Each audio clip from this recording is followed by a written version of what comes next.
Welcome to this week's edition of Black Authors Matter TV, where we interview the latest movers and shakers in the African American literary community. You'll meet some old friends, discover new ones, and stay abreast of the latest book developments around the country and even the world.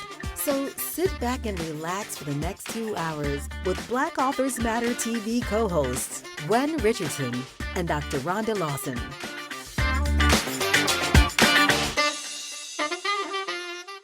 Good evening and welcome to another edition of Black Authors Matter TV. I'm Gwen Richardson, your host for this week, and my co-host will be joining us very shortly.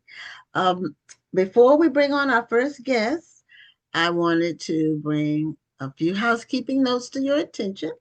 One, for the Black Authors Matter TV Awards, the voting ends tonight at midnight. So you have until midnight to vote if you haven't already. We've gotten almost 3,000 ballots in, so the participation has been very good this year. And some people were clearly having their supporters support them, and that's what they're supposed to do. So the awards show is 2 weeks from tonight. It's always a lot of fun, and we're looking forward to it. Also, for the National Black Book Festival, our registrations are at 76% in terms of vendor space, so we only have 24% left. Yesterday, we confirmed Beatrice Dixon as a featured author, and she is the co-founder and CEO of the Honey Pot Company, which some of you may know about. They do, it was for natural, I guess, care down there. I'll say that anyway. She recently sold a company for like $1 billion or something like that, but she's still the CEO. So she wrote a memoir and she's going to be a featured author at this year's event. So without further ado, we're going to bring on our first guest, and she is new to the show. I think all the guests tonight are new to the show. So that's really good. We're introducing you to some new people. None of these guests tonight have ever been on the show.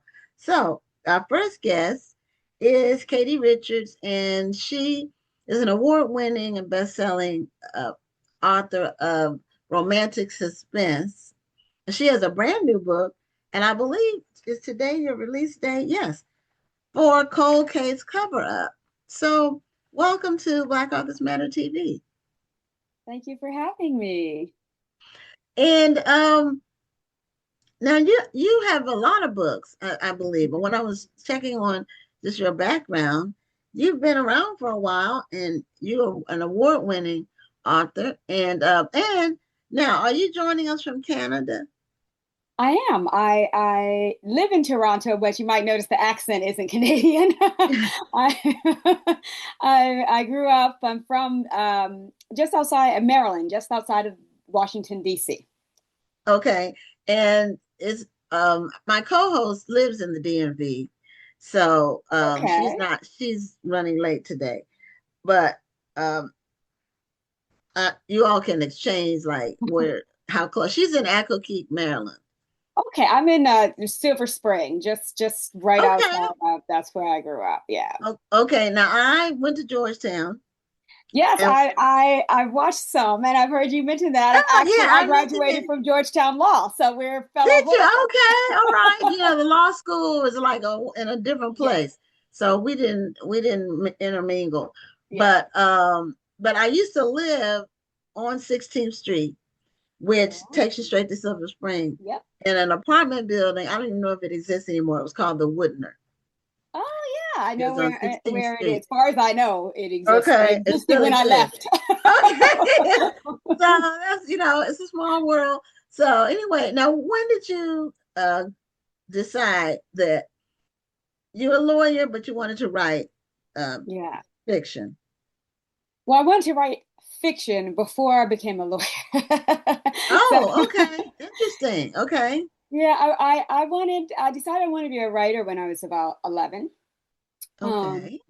but life comes and interests change.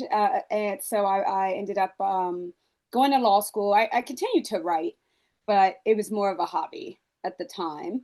And so I went to law school, and then my husband is Canadian, and he got a job opportunity back here in his hometown in Canada, in Toronto. And so we moved here, and I had been writing what would become the first book that I got published, Pursuit of the Truth, as while I was waiting for all the paperwork and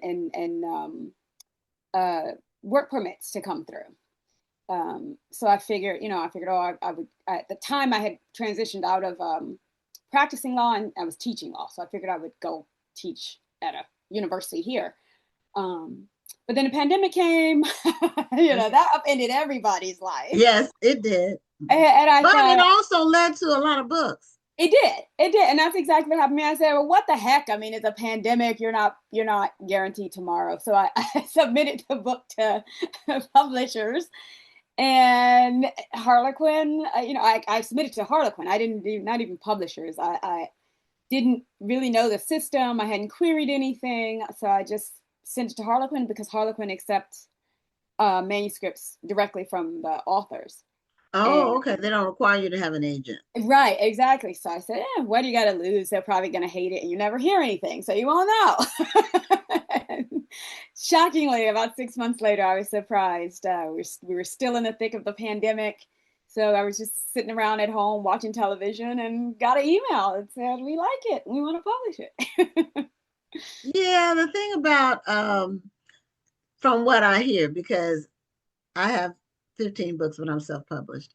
All of them are self-published, but waiting on a response, and it can come months later. Yeah. And it's or years. Yeah, out of the blue, like you had forgotten about it. You had thought you had moved on, thinking. And I had completely said, oh, well, it's been six months. They're not interested, and because a lot of the time they're supposed to, let you know. But a lot of times publishers, they get so inundated, you don't hear anything. That's how you know they're not interested. Yeah, so they only reach out if it's a yes. Exactly. They don't even send you a reject letter. Some of them don't. Yeah, exactly. I'd written it off, and I like you, I had thought, well, you could always self-publish it, because I thought it was good. I don't think, and I think that happens a lot of the times. Not books, they get tons of manuscripts. Lots of them are good enough to be published. But you don't have so much room. They can only publish so many in a year. So they, kind of, some of it may be luck of the draw. But I thought, well, maybe I'll self-publish, but I had been told you should have like 3 books to publish, 3 books ready to go, so you can publish quickly if you're going to self-publish. So I started writing the second book, which turned out to be lucky, because when Harlequin picked up the first book, they said, well, we think this could be a series, and have you thought about that? And what would the second book be like? And I said, well, actually, I'm almost finished the second book. If you want to read it, I'll send it to you. That's good. So the romantic suspense, they really are romances, more or less. Is that correct? In terms of the length of the book. They're so Harlequin are like the mass market romances. They're not super long, about 215 to 250 pages. Right. Okay. So like the beach reads, that's what they like to call them. And I write for Intrigue, so it's about 50-50 mystery and the other half romance. So it's entangled, the plot lines mesh, but you get about half and half. Okay. Now, one of our regular viewers said that your books are awesome. Tony Benita.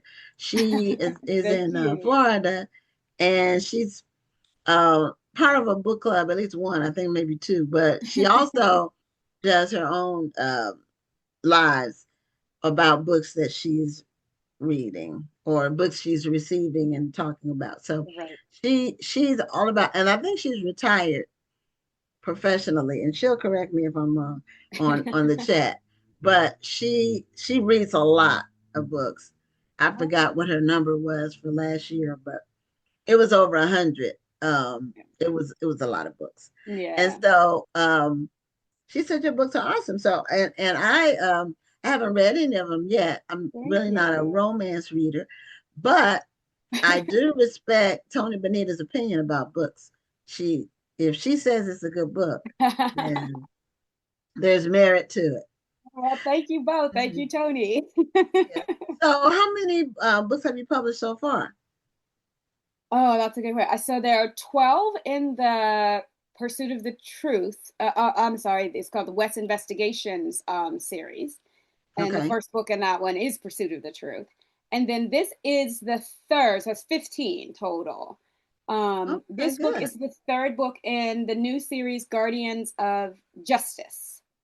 And Okay. so they're loosely there's it's not they're each book in the series is a standalone. So you're gonna get the full mystery and it's gonna be solved, and you're gonna get the happily ever after to the romance in every book, but they're loosely connected.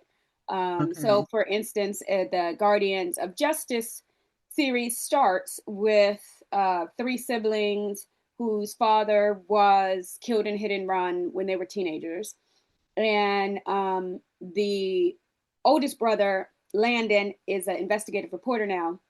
And so he's been investigating the father's death, thinking that there's something more to it than just a simple hit and run, because the father too was an investigative reporter. So he's dug up his notes and he's noticed he was on this kind of secret, um, not mission, but secret story that he seemed worried about. And Landon is determined to find out what happened to his father, and in the process, he falls into a mystery of a missing teenage girl and a politician's son who might be connected to that, and um, it all has something to do with why his father was killed. So without giving too much away. Yeah, you don't want to give away the spoilers. Yeah. Um, so do you use your legal background in your books? Yes, definitely. Yes and no. I always tell the story that Pursuit of the Truth was, um, that series is about a private investigation agency. But when I wrote the first draft, it was supposed to be about police officers. But I kept getting sort of waylaid and tangled up into the law, in a way that, like, when you know too much about something, it's difficult to dramatize it sometimes because you're too in the weeds and too in the details, and nobody cares about specifically how you write an affidavit, right? But that's you're writing all the details. I said, well, I think I'm having a hard time detaching from the law. So I changed them to private investigators, where I was able to write a little bit more freely, because I wasn't thinking about, oh, they could get in trouble. I mean, they could still get in trouble for some of the things they did because it was illegal, but um, they weren't police officers violating the law. They were kind of in private investigators, and like the rest of us who sometimes kind of skirt around the law to try to get answers to the questions. So it was a little easier for me to separate from being an attorney. So, Okay. but so yes, it helps and it hinders sometimes. Yeah. So are you still teaching law? No, no, actually, Okay. when Harlequin picked up Pursuit of the Truth, they ordered three or four books at the same time. So I decided, well, let's see where this goes. Law schools aren't going anywhere, so I can always go back if this doesn't work out. And Okay. I've been very lucky that the books have done really well, and readers like Tony have kept picking them up and reading them and reviewing them, and Harlequin has kept asking for more. So I'm really, I'm really lucky and I'm blessed in that way that I can do this thing that I imagined doing when I was 11 years old, and now I get to be a writer. Oh, okay. That's really great. So, when you're coming up with your story ideas, are you basing them on? I mean, where do you get them from? Where do you get your inspiration for Well, your ideas for the stories? I read a lot, so that's part of it. Some of it comes just from reading books and going, oh, that's a good idea, but what if it was a murder mystery instead of a rom-com? That kind of Okay. thing. Mm-hmm. And then and others I daydream a lot too. So just randomly, I haven't written enemies to lovers in a while, and I'd like to do that. So, start from there, from something that could really just be a random spark of interest. And I never really had a problem with coming up with stories. I've always been, again, going back to being a little girl, a story, willing to tell the stories and talk and talk and talk. So now I just write down stuff I would talk about. So what is your undergraduate training in? You would think it would be something writing, but it isn't. My degree is in economics and econometrics, so numbers, statistics. Oh, okay. So that's different. That's a kind of a departure. So you're not even using that part, or do you use it? Not for random things to like keep up with real estate in my area. Not that I'm in the market to buy a house or anything. I just like to keep up with the real estate market. Okay. But no, not really, not for work. But I do like statistics. I mean, it helps a little bit, I guess, in when I'm looking at the numbers for books sold and that kind of thing. But not really. I mean, it's not the same kind of statistics. Okay. Well, sometimes that undergraduate degree may or may not get utilized in your profession. A lot of times people make a complete departure. And right. I liked my degree is in marketing, well, business marketing. But I liked economics and statistics. I was good at those. Well, the business part is probably very helpful for you as a small business owner, doing the indie. Well, I tell people, I really, when you go to a school like Georgetown and you take business, what they are training you for is to like be on the executive level of a big company where the money has already been made. I see. They don't teach you how to make money. They teach you the structure and management, marketing for entities like the Fortune 1000, like that. Like the big corporations where you're at the top of it. Yeah. Right. So what I learned about business, I learned from my dad, who was a pastor, but he had a couple of business enterprises connected with the church. Yeah. They had a daycare and a home for the elderly. Yeah. I learned a lot about just life from him. But I worked for small businesses too when I was in college even. Awesome. So, you said you knew you wanted to be a writer at 11. Yes. And I was writing as a kid. So, but that wasn't what I wanted to do as a career, but I knew I wanted to be in business when I was 15. Oh, there you go. So you combined the two loves. So as soon as I got the opportunity to do so, I did. And I was 25 and I haven't worked for anybody since then. Yes. It's hard to go back to. I always think like I couldn't go back to an office. Yeah, well, I never wanted to go back to working for somebody else. I just never didn't want to do it. And my experiences weren't all that positive. It was always some kind of office politics or somebody who was trying to undermine me, or it was just, it's more than just business. It's more than just going to work and doing your job anytime you. Yeah. And now being self-employed is a whole different set of issues, but they're not the issues that you have when you're working like in corporate and things like that, where it's political. There's no office politics. And if there are, then you're in control of it. Right. Yeah. Yes. Well, my office is me. So if I'm giving myself problems, I have to deal with it. When you have employees, that's where your issues are. Yeah. Finding good people that work. And then when you train people in your small business, you get them, some really good employees, and you train them, and then somebody snatches them up because they can offer more money and more benefits. So those are things you run into. Absolutely. But I stopped hiring people.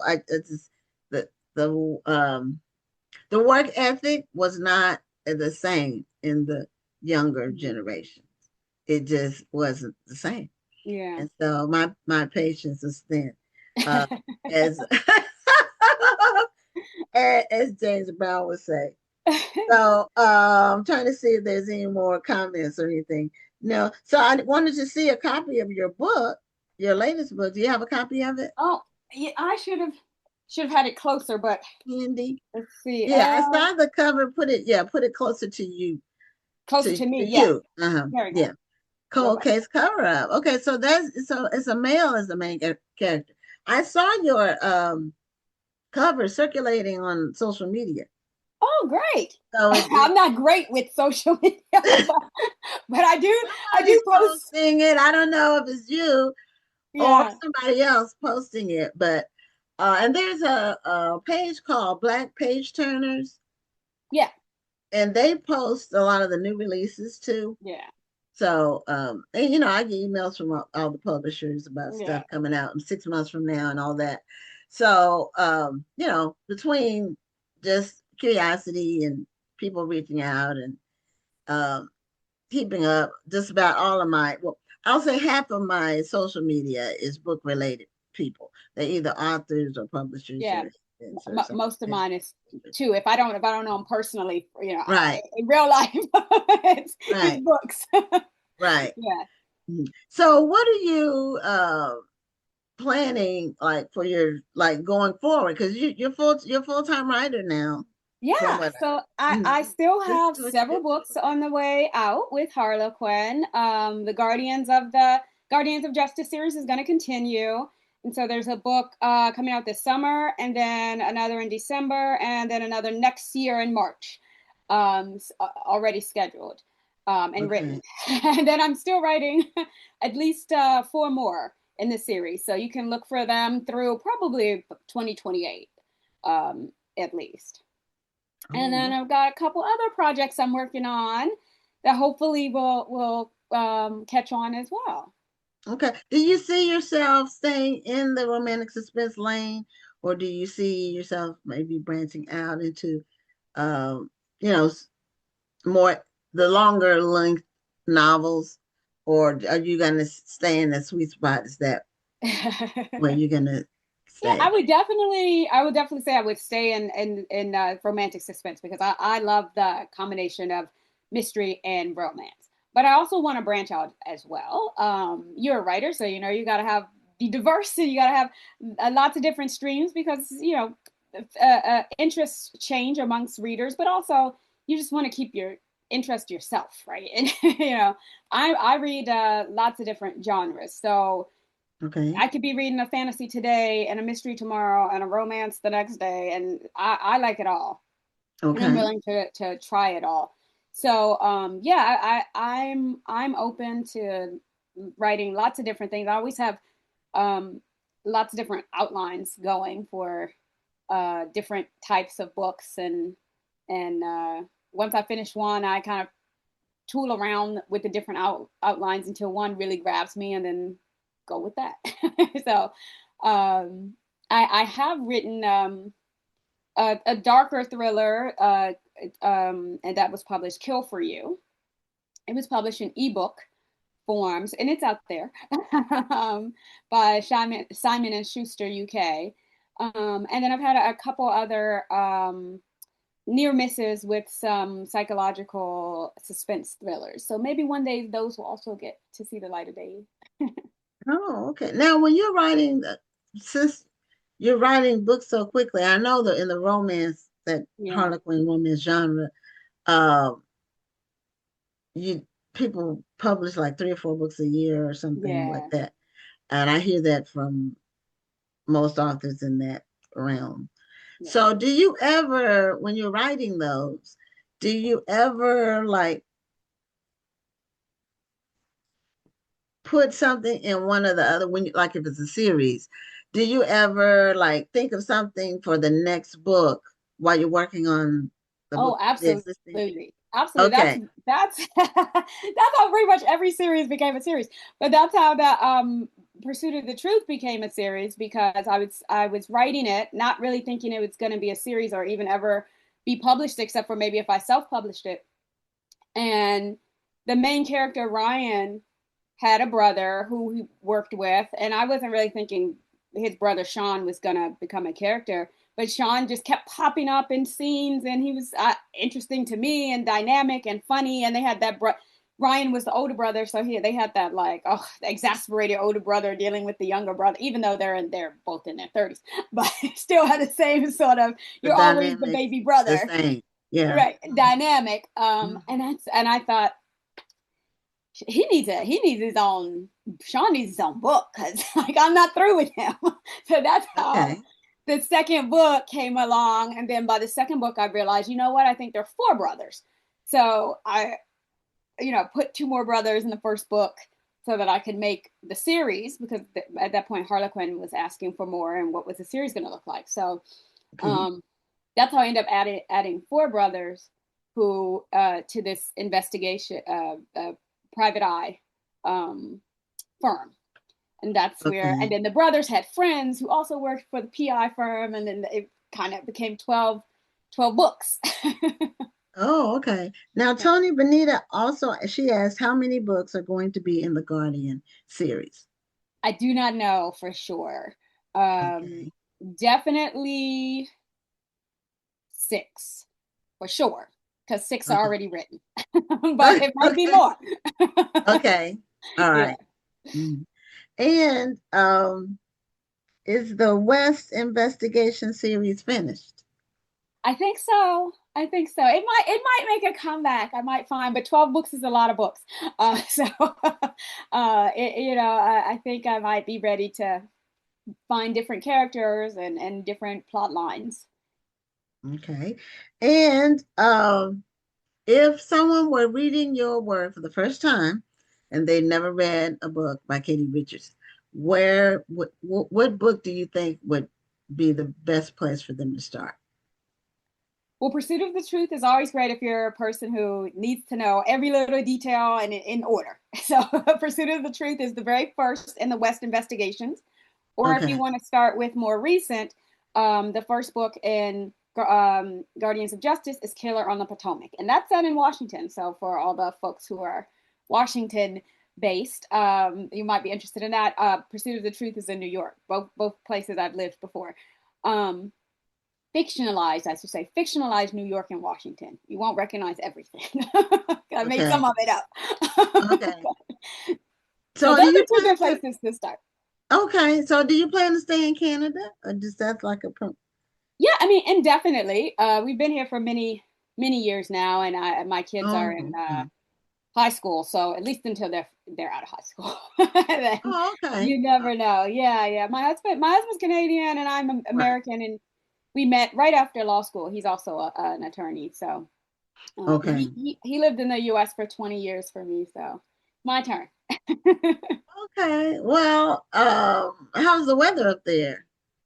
Canada, snow, rain, That's what I cold. figured. I Yeah. figured. I've been to Canada once, but it was on an Alaskan cruise. So it's just a stop Yeah, on, on the route.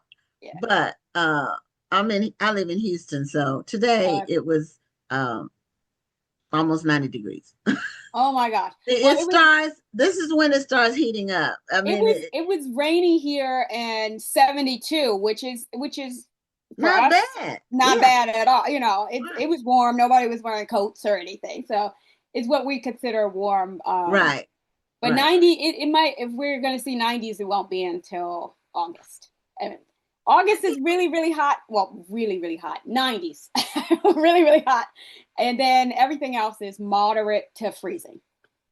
Okay. Yeah, I was there in August. That was when we went on the cruise. Yeah. So, and it was chilly, but beautiful. only only because you're in Houston.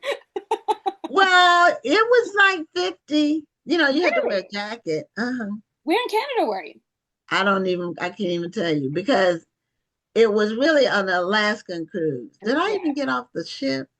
You were on the West Coast I didn't get and off the probably ship.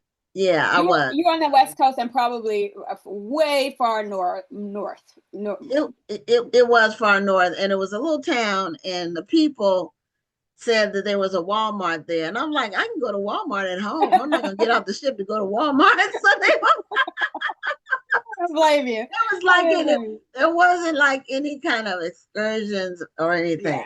So I didn't even get off the ship. Come to Toronto. Toronto is it really, you could literally look over and see the US from Toronto. We are not far from the US. I actually live in the suburbs, and I live an hour and a half from the border, so it's still not terribly far. Okay. Well, I'm going to make it back when I'm actually going to Canada, not just like a Yes. stop off. But anyway, thank you so much for being a guest on the show. And congratulations on your book release date for Cold Case Cover Up. Yeah. And there's the book cover. Good.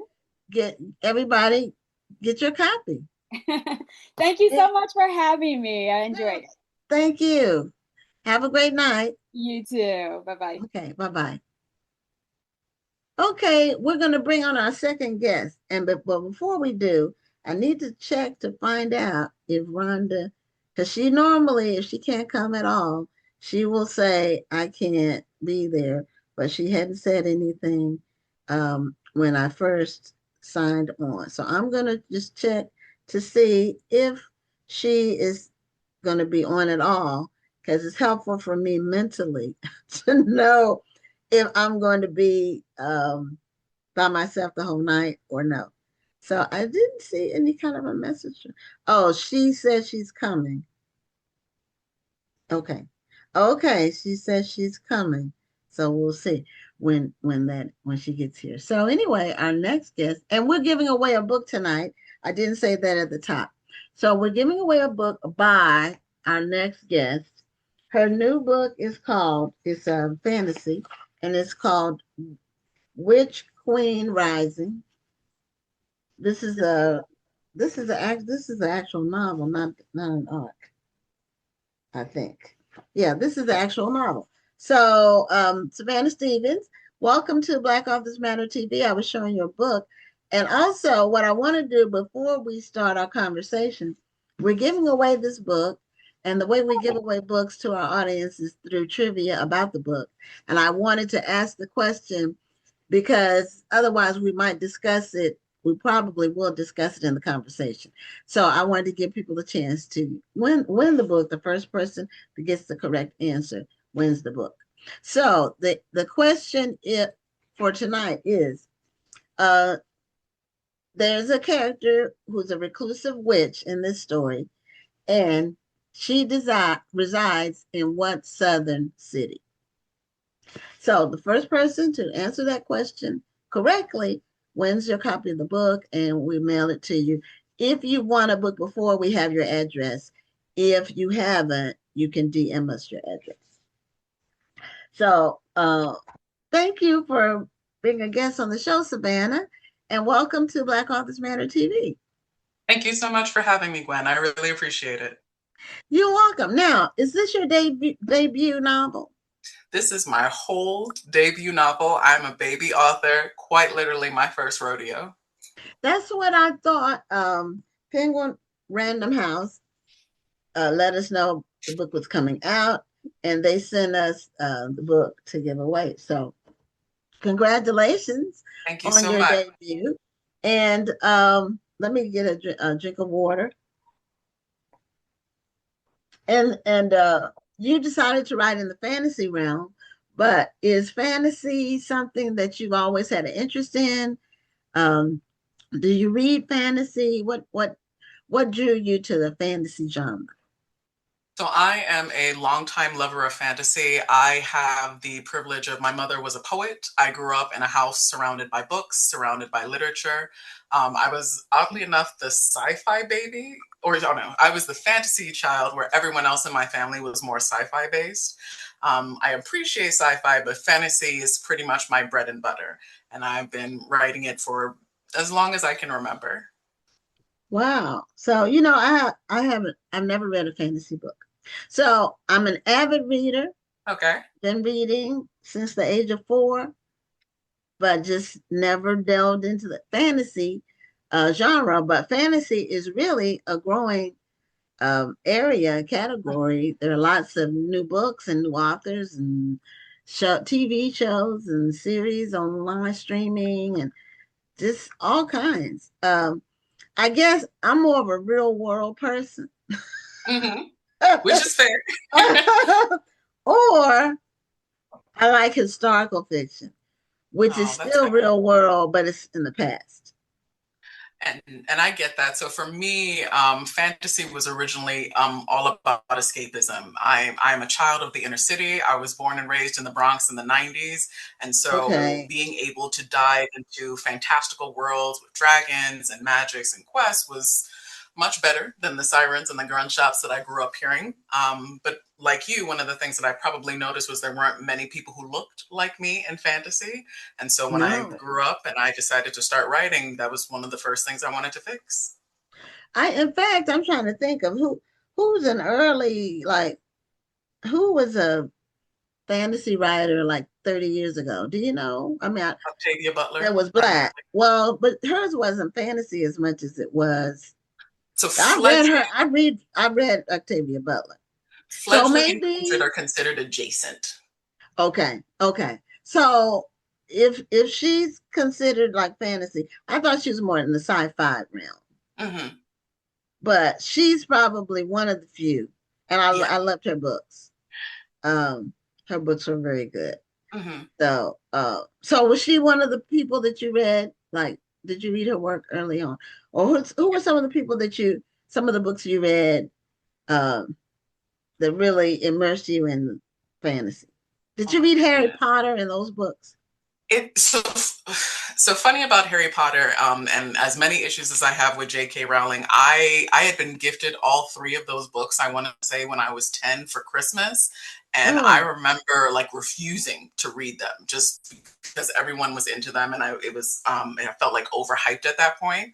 And then I okay. think around summer when I didn't have anything else to read, I gave it a shot, and I finished all three books in a week, and was so mad because I think at the time the next book was maybe like 2 years later. So I felt, again, even more betrayed by this series that I hadn't even wanted to read.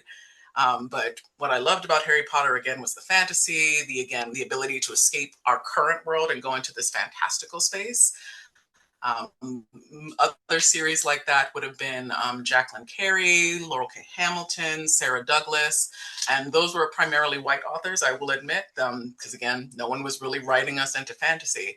Mhm. If I could think of someone probably close to me, would have been L.A. Banks. She had an urban fantasy Yeah. series about Black and Yeah. Hispanic vampires in the Bronx, and that's Yeah. probably what did it for me. Yeah, I met her. And she died tragically, and it was kind of fast. Oh, I did not know that. I'm so sorry. Oh no, I think she had kidney failure or something. My gosh. And it's like 10, I don't know, it's been years ago. So, but I think it was kidney. She was one of the first people. So it's been more than that because I'm rambling a little bit because I distinctly remember her being a spokesperson for Obamacare when it was first Mm-hmm. introduced, when it was first passed. So that's Did been a not know that. good, yeah. And then she died maybe a year after that. So, Condolences. yeah, she had uh, a lot of books, but she wrote in that genre, but she also, Mm-hmm. I think, wrote romance or something. I met her too, but this was years ago. I've been in the book field for many years. It started off with the online bookstore, then a brick and Mm-hmm. mortar bookstore, then so since uh, the end of '98, that's when I've been in the book space since then, That's and amazing. an author too. So uh, the author stuff came later, but I've been a reader, avid reader, since age four. But and there weren't any fantasy books when I was, reading fiction. It was more, the whole industry has changed because there are a lot more authors for one. Even when we first got into the book space, the whole self publishing option wasn't really available. Correct. So if you were either published by a big publisher or you had one book where you had to like order 500 copies and they ended up in your garage, that kind of thing. So Correct. Pawned off to whatever hapless stranger you were speaking to at the time. I right. know. Right. Or some people, did it for they had a speaking career and they need kind of like a book Mm, to augment their public speaking. So, but once self-publishing took off, it changed the whole industry absolutely. because there's a lot of people successfully self-publishing. And then the big publishers are looking at the people who are successfully self-publishing so they can sign them, Hmm. see who's breaking through. So had you written, was this your first book that you wrote, or had you written other books and this is the first one you pitched? This is the first book that I finished. I had started at least 5 or 6 over the years. I I think this was definitely again like the first novel that I intended to write. I think at the time when I was younger, I was just writing to create a story. It wasn't with an particular length or to get it published in mind. Okay. I think the closest I came before that was maybe an early undergrad. But no, Witch Queen Rising is my first official book and my first official like baby, like literary baby. And it came out last Tuesday. Uh, Last a week ago Tuesday. today. A week ago today. And so tell us about the storyline for Witch Queen Rising and who is she? What makes her tick and uh what makes people who want to read fantasy, why should they pick up this book? So Seraphine Barreau, Fiend for short, is known as the Tick Witch. She is the daughter of a dynasty. Her family is one of the most powerful witch families in the city from which they come from. And she had left there short, like pretty much 15 going on 16. Lots of family trauma, lots of skeletons in the family closet, and she had pretty much just given up on the legacy that she had been born into. But she wakes up one evening having been given this incredible power that essentially crowns her as the witch queen of her people. Her mother was the witch queen before her, and she is not supposed to be the witch queen now because the power doesn't follow families, for lack of a better word. It goes between two rival houses of magic. So when she gets chosen, no one is expecting it, nobody wants her, and nobody wants to keep her. So her story is primarily around the fact that she is coming back to a community that doesn't want her, doesn't trust her. She has to deal with the skeletons in her family's closet. There's personal and romantic issues where the leader of the shifters is actually the little boy that she had, or now grown up man version of the boy she fell in love with when she was a teenager. Oh, and there's a small minor curse that's poisoning her people. So she's got a lot going on. Okay, so when people write fantasy, Mm-hmm. they have to someone asked if this is on YouTube. No, it's only live on Facebook. Our YouTube is after the fact. So it's at we upload to YouTube after the fact. So Oh, that's just for people who might want to know that. And Tony Bonita got the correct answer to the question about the Southern City. So Tony, you win the book and the Southern City. congratulations. Yeah. The Southern City is New Orleans. Tony Bonita watches the show every week. And she also said that L.A. Banks wrote the Vampire Huntress Yes. series. Yes. Tony Bonita is an avid reader. And she also, I don't know if she knows all this stuff, is like her brain is a database, or like she can just rattle it off, or she just Googles while we're watching. But she normally will fill in blanks that you know, that come up in the conversation. So Thank you. such an avid reader. And she reads a lot of different things. So she reads across genres. Mhm. So yeah, when you're creating these worlds, how does your mind like do that? For lack It's a of process. better. So so it's a little, or I think it's a little strange. Whenever I come across an idea, whether that's a turn of phrase, it could be a song lyric, it could be an image, it could be an idea. Like I remember I heard a line one time of, I have souls to co-warp and values to warp. And I was like, ooh, that's a good villain. So like my brain will conceptualize something like that as finding a bone.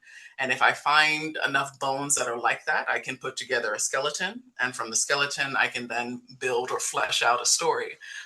The first bone for Witch Queen Rising was actually from Beyonce's Formation video, which is that still of her standing in the black lace goth dress, the tribal jewelry, and like the men in the antebellum plantation house behind her. There was something so striking about that image for me that I was like, ooh, what is this world? Who are these characters? And so that's how it Oh, started. oh, okay. Now that's interesting. Um, but that happens in writing for other genres too. So Of see, course. one thing can happen, and that it plants a seed, Mm-hmm. and it germinates, and then the story grows from there. Yeah. Mhm. So,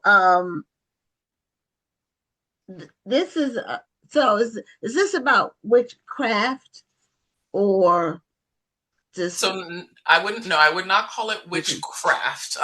Even Okay. witchcraft is technically more Europe. Like it's not Wicca. It's not like it's not in Oh, that regard. It's okay. not Eastern European. Okay. But I was very careful to stay away from ancestral magic because I'm uninitiated. That's not my bag, and we don't want to mess anybody in those spaces. But it's essentially think of the witches like magical mutants. Like if we remember X-Men, their individual specialties are just magic based. Okay. So Okay. And there's evil. so as the main character, well, as she's the queen, right? So she's the next in line for queendom, so to Yes. speak. Okay, all right. This is interesting. And now, is this your title? Is this the title you started with? It is not the title I started with. Originally, it was Born of the Bayou, which is something I like snuck later into some dialogue at the tail end of the book. But they had essentially asked me if I had any ideas for alternative titles. And Witch Queen Rises was actually something I think I had posted earlier, and then it just became Witch Queen Rising, and I just like the ring of that. Oh, okay. So are you pitching this? Have you had your book signings? Are you on a tour? Are you talking to book clubs about picking your book? So this is pretty much the tour for me. I was very fortunate that I had my first book signing the day of at my local Barnes and Noble. That was a dream come true. I do have a couple of other places that I have made some connections with, and we're in the process of putting together some dates. I've also been accepted to a couple of book conventions and fairs, and I'll be going to those over the next year or so. So we are on tour as a debut author. Okay. So then now that do you have another book that you do? Did they sign you to a 2 or 3 book deal? So, Witch Queen Rising is the first of the Blood and Magic duology. I've been unofficially calling the next book Witch Queen's War. I don't know if that's what it'll end up being, but that's what it is as of right now. Okay. And it was pitched as a duology, but if there is enough interest, enough desire to keep it going, who would I be to deny people what they want? Right. So what do you do like for your day job? and and I'm laughing because it has changed quite a bit over the last couple of years. I used to collect many pretty pieces of paper before this. I have two masters in total. I worked as an admin. I worked in mental health. I worked in criminal justice. But as I began transitioning to wanting to write full time, I had to step back from, I guess, the more traditional sources of income that I was making. So as of right now, I am a humble parking lot attendant. Oh, well, but that gives you flexibility. Which is exactly why we did it. I intentionally made some smart money decisions where I now own a duplex. And so I'm not really working for my mortgage, I'm working for my bills. And that's a very different level of expenses. And so Yeah. that allowed me to take the pay cut that I do for my current job because it allows me to then get more writing done. And and I couldn't be happier. Well, a lot of people have different paths to that they take when they are writers. And even some of the prolific writers that have many, many, many books still have day jobs. And then some uh, are self-published and just write full time. We've had some on the show where they're pumping out like a book a month almost, but they schedule themselves. They start at 6 a.m. and they write all day, and they developed a following, and it's about finding readers and hoping they Well, it's a find you. process. Yeah, it's a process. No, So my job knows that they have me until 2030. That's the deadline. okay, so when you first pitched your book, or did you have an agent, or did you? I did. I You did. did. Okay, okay. So when you got your yes, how exciting was that for you? Whew. It was surreal to say the least. I'm very fortunate in that most people go through the querying trenches for months, if not years at a time. Um, I got my agent in 6 weeks in 6 queries, and then I actually accepted the offer for my book deal on the anniversary of signing with my agent. Oh, okay. Well, congratulations on that, Thank you. because I, Yeah. we've interviewed over 850 people since we started the show, most of whom are authors, but not all. And some of the stories that they Oh wow. tell, some of them took The 20 horror years to stories. get a first book deal, to 20 years of writing, like 20 years of pitching. Mhm. And then some people, it's fast, and then Yeah. there's all different levels in between of time frames. And admittedly, I was prepared for the long haul. I had spreadsheets, I had templates, I had a whole battle plan. And then I randomly found my agent saying like she was opening up for queries. I looked into her. I said, she seems nice. Let's see what happens. And then she was the one who picked me. Yeah, it's a lot. Having a good agent is helpful when you're trying to go the traditional route, Yeah. because some of the publishers they won't even talk to. They Hmm. only will talk to you through your agent. So, so what do you want people to know about this main character in this book? And her name is Seraphine. Seraphine or Fiend, just Fiend for short. Seraphine Yes. Barreau, right? Yes. Okay. Fiend is just doing her best. Oh, I fiend for sure. And it could be like fiending. Yes. Could be like a play on words. Okay. You got it. You picked up on it. Thank you. I think you're Okay. the first person who did. I'm a Um, word person. So, Fiend gets put through the ringer. She comes home already on a somber note where her mother is dead, has to figure out what is going on with her mother. Figures out that again, there's this now curse that's threatening her people. There's paranormal politics between the witches who don't want her, the other paranormal factions, which are vampires, shapeshifters, and fae. And so between all of those things, like I think someone tries to kill her about 5 times over the course of the book. So sis is stressed. She's tired. But the all of that is essentially just an analogy for the reality that Black women often face, which is they are the face and the backbone of the community. They are the ones who are holding everything together, often thanklessly. Often with people who are opposed to the ways in which that they are trying to do things. And a lot of Fiend's story is just coming to terms with the fact that she's going to have to do things on her own terms, whether people like it or they don't. She has to make peace with the things that have happened to her in the past. And she, again, just has to decide what sort of ruler or queen that she wants to be. And that's pretty much the bulk of her story. okay. Now, is there some romance for fiend in here?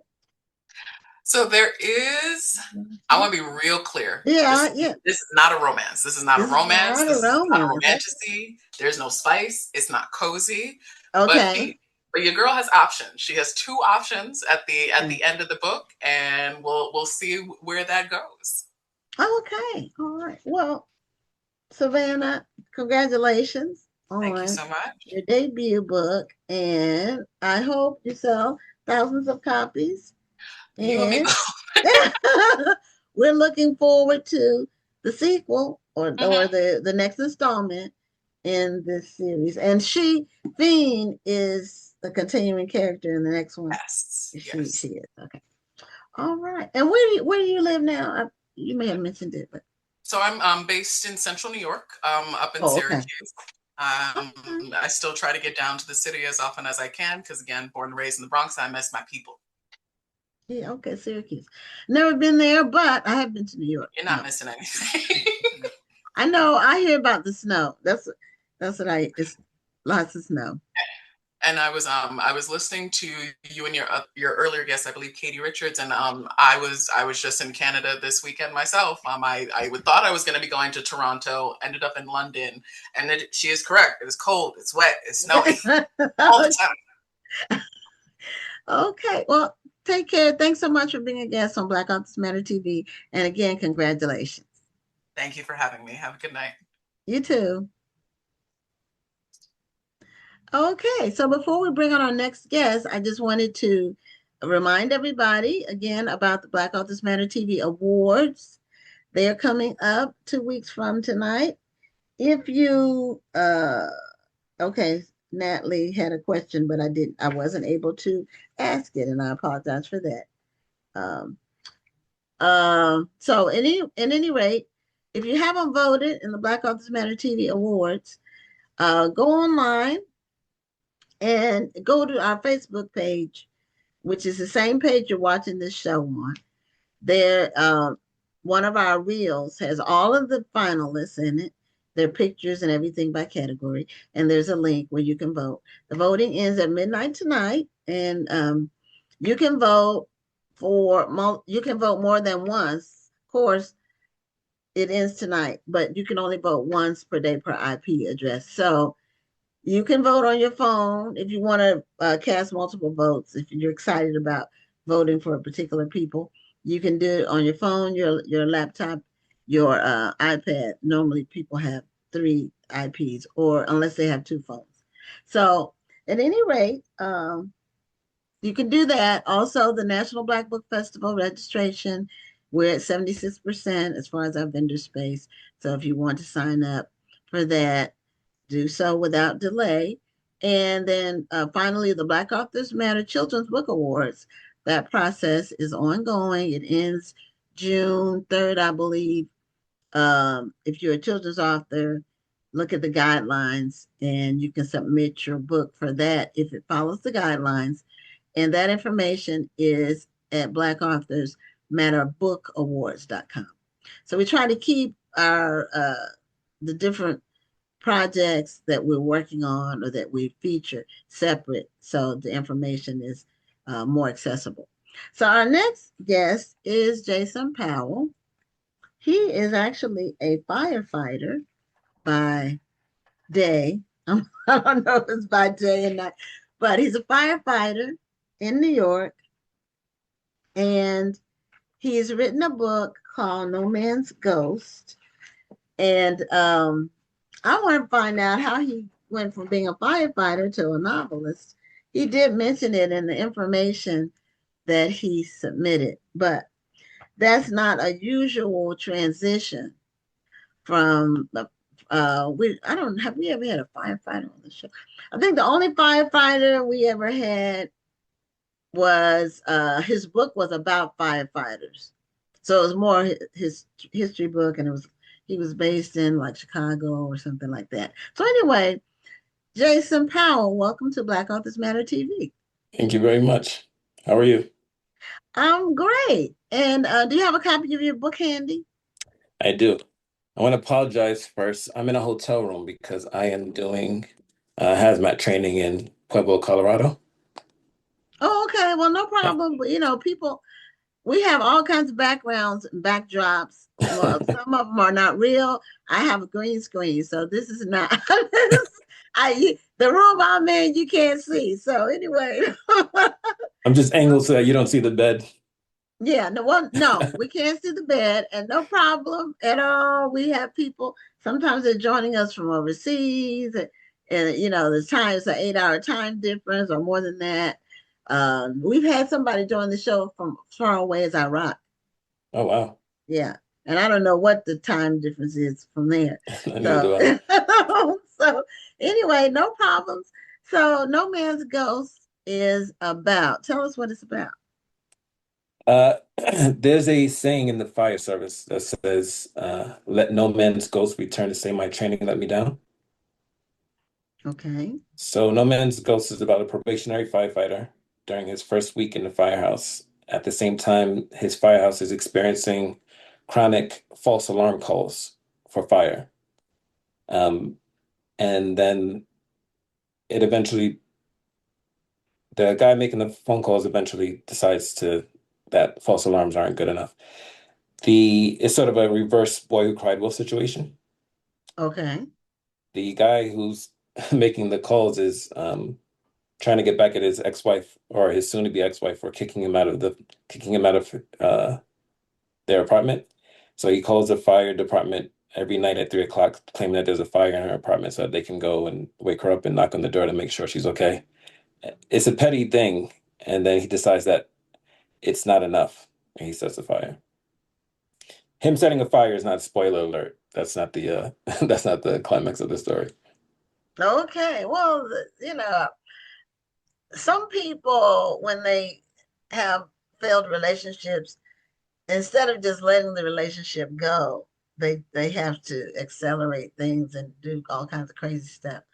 And it makes good fodder for a novel. I think so. So there's a lot of tropes I was trying to avoid. You follow the main character's name is Charles. He's a probationary firefighter. So you'll learn a bunch about the fire department, but it's not supposed to be like a fire department propaganda book. It's not a pro firefighter book. Hmm. Um, but it is sort of a coming of age story. Um, but I wanted to try to that's a bit of a used trope. I wanted to try to write that type of story without it being typical. And I felt like having him learn the ropes in the fire department while battling his lack of confidence is a good way of doing that when all he has to do in this book is his job. But it's a big thing for him. And by the time he gets to the point where he has to do his job, I hope that the readers are rooting for him. Okay, now so you decided to write what you know, which is for your first novel, which I'm assuming this is your first. Is this your first published work or your first book? It is my first published novel. I've had 14 short stories published. Oh, okay. All Yeah. right. So this is now totally new. No, Okay. But go ahead. You were gonna say something. I took a master class from Lee Child, and he said something that I heard first Walter Mosley say at Thriller Fest that he doesn't like Walter Mosley said he doesn't know that he agrees with the term write what you know. He thinks it's write what you're passionate about, right? Because if I did a good job writing the female characters in my book, it's not that I know what it's like to be a woman, or maybe even that I know a woman is just actually I'm not going to continue that because now it sounds like I'm saying I'm passionate about women. But what his point was is if you know enough about it, or if you care enough about it, then you can write about it well. And I was surprised by the fire department. It's not what I expected it to be when I got in, and it's a lot better than I expected it to be. And I kind of wanted to write that in this story, and I love thrillers, so I wanted to find a way of writing that into a thriller. Okay. So how long have you been a firefighter? December made 10 years. Oh, okay. That's a solid amount of time. Yes, That's ma'am. So that like 10 means and a half. commitment to it. And so, as a firefighter, what's your typical day like? Or do you have, or is there a typical day? Firefighters might be annoyed if I said that there was a typical day, but there's a typical day. So I work 24-hour shifts. So if my shift Okay. is starting at 9 a.m., it'll either start in the morning at 9 a.m. or it'll start at 6 p.m. So I'll either do 9 to 9 or I'll do 6 to 6. If I start at 9, we all eat breakfast together. Everybody who's coming in for the day will bring something to make for breakfast. And we'll eat breakfast together. Then we'll clean the dishes. Then we'll go over all the tools in the truck, make sure everything is in and the way it's supposed to be, where it's supposed to be, and in shape. Then we'll clean the house from the day before because the people who worked the night before, if they had an opportunity, they took a nap or they slept. There's never Mm. an opportunity to get a good night's sleep, but they're in bed, so we'll change the sheets, we'll wash the sheets, we'll clean the bathrooms, we'll clean the kitchen, and then we'll do a drill for the day. We'll train on something. Usually the most senior person will decide what it is. We'll train on something, then we'll eat lunch together, and then everybody sort of goes their own way and does their own thing. That for me is my time to write, um, which is a very nice situation.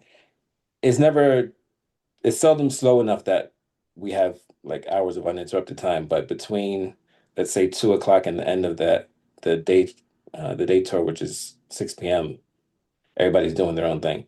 And then people who are coming in for the 6 p.m. shift will come in and relieve, and we'll do it all over again. Oh, okay. I heard about the 24-hour shifts on movies and shows, but I didn't know that that was a thing. I didn't know that that was the system. It's a good system. Like it's called a firehouse because it has everything that a home has. We have a laundry room, we have showers, we have TVs, we have couches, we have a stove, we have a grill, um, we have a gym. We can survive in the firehouse for 24 hours. And then the city only schedules us 48 hours a week. So that means I'm only doing technically 2 days and I have 5 days off. Oh, Which, okay. yeah, Is that which because that's considered full time? that's full time, yes, ma'am. Oh, okay. Yeah, anytime that you work out of those 48 hours, it's overtime. So you're Okay. either gonna have a nice check or you're gonna have a nice week with days off. Okay. So firefighting is somewhat dangerous job. Somewhat. Somewhat, yes. It is a dangerous job. I don't want to minimize it. Um, Very often people will say to me, you really want to run into burning buildings? And I'll tell them that that's my job, and they'll say, "Oh, I would never do that," or "I could never do that." And they probably could not, but I couldn't either before I went through the academy and I was trained how to do it. Me running into a fire is not the same as you running into a fire, and it's not for anything other than the fact that I was trained to do it. Do you know what I mean? So I Hmm. can't get out of the academy and into a firehouse unless I'm qualified to do it. So yes, it's a dangerous job, but the academy is 4.5 months of teaching you how to mitigate dangerous situations and avoid them being as bad as they could be. Okay. So in a typical day or shift or whatever, um, how many fires do you all go to? So let me say this. A lot.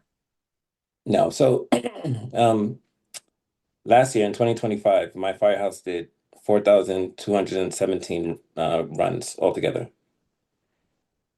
We're a specialty unit, so we're a hazmat house. So my particular firehouse is New York City's Ebola response unit. All that means is if there is a biological outbreak or biological attack, we would be responding. God forbid that ever happens, but that's what we're trained for. But as a regular engine, we did 4,217 runs for the year. 104 of them were fires. Oh, okay. So so most of the times, so to answer your question, I don't know that I've gone to a legit fire, and by legit fire I mean fire in a structural building, like fire in a apartment building or in a commercial building. I've gone to car fires. There have been brush fires, Okay. or rubbish fires, but as far as the structural fire, I don't know that I've gone to one in 2026. Oh, well, in a way that's good Yeah, in it terms is. of, because in New York, you're in New York City, I correct? am now. Yes, ma'am. So yeah, people are close together.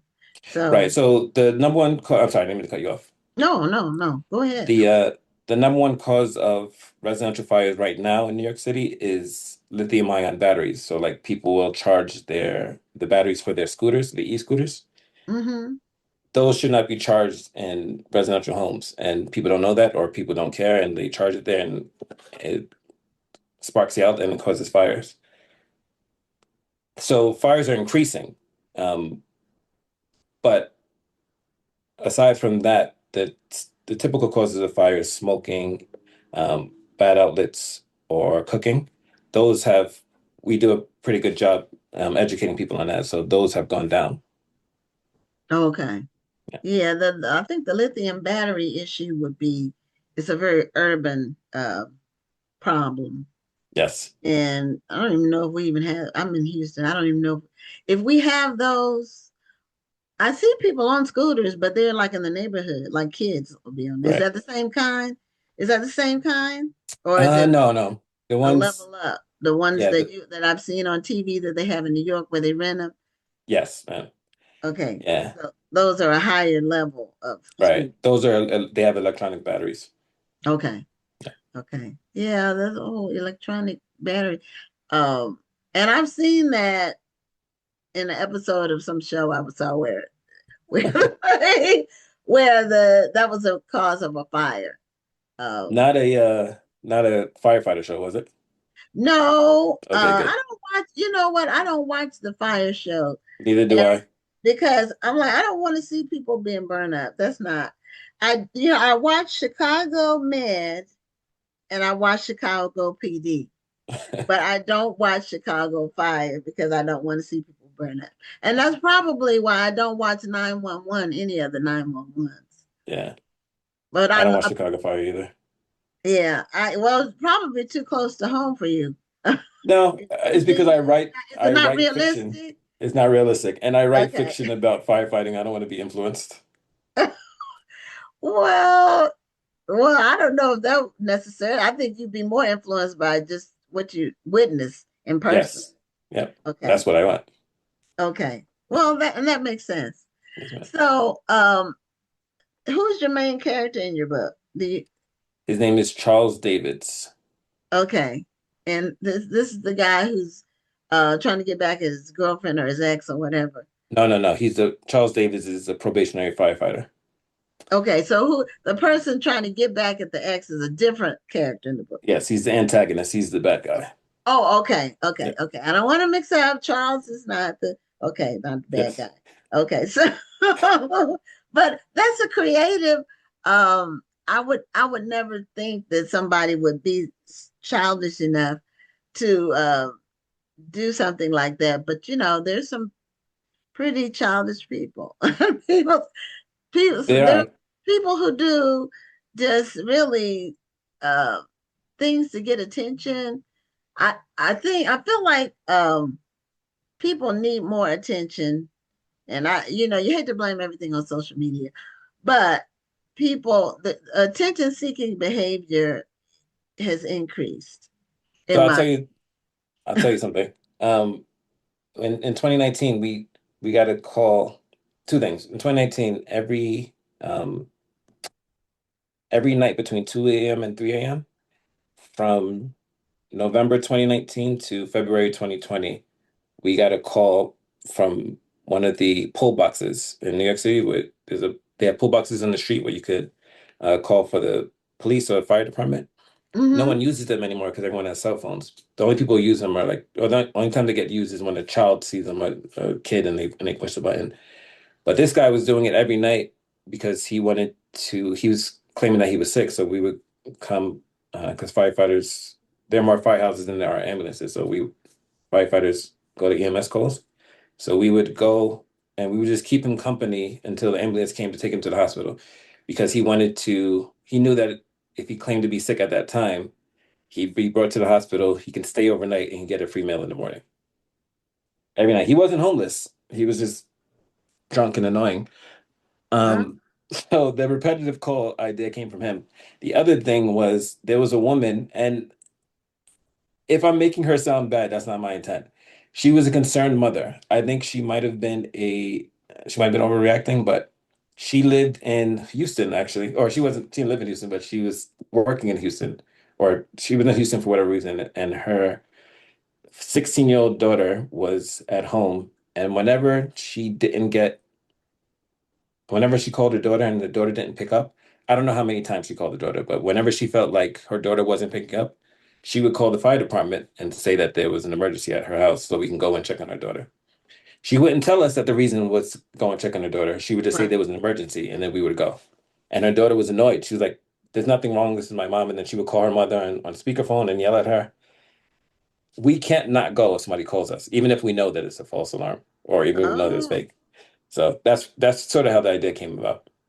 oh, okay. Yeah. Well, yeah, like I said, people do all kinds of things. They they do things that and hi Rhonda, my co-host was able to join us. But people do things that I would never dream of thinking about. I just because I one, it's taking time away from real emergencies, 100%. you know. And if you What's got a happened to teenager that mother? It is an emergency. yeah, but if your teenager won't pick up, you need to take that phone. I bet you take that phone. See, you have to be tough with the So the take first the time, phone and keep it for about 3 days, and she'll learn some lessons. That's what you have. But a lot of parents aren't willing to do that. They're scared of their kids, and I just think that's a tragedy. But especially if you're paying for the phone, which is most likely the case. yeah, Okay, you better pick up when I call. That's it, period. But you have to. the first time she called, it wasn't annoying. The second time, it seemed like a bit excessive, and then it was like I think it was a total of 5 times that happened. Okay, Also, yeah. because she can call the police. That's what the police are for. Well, don't you get into? That's Isn't a that like wellness check.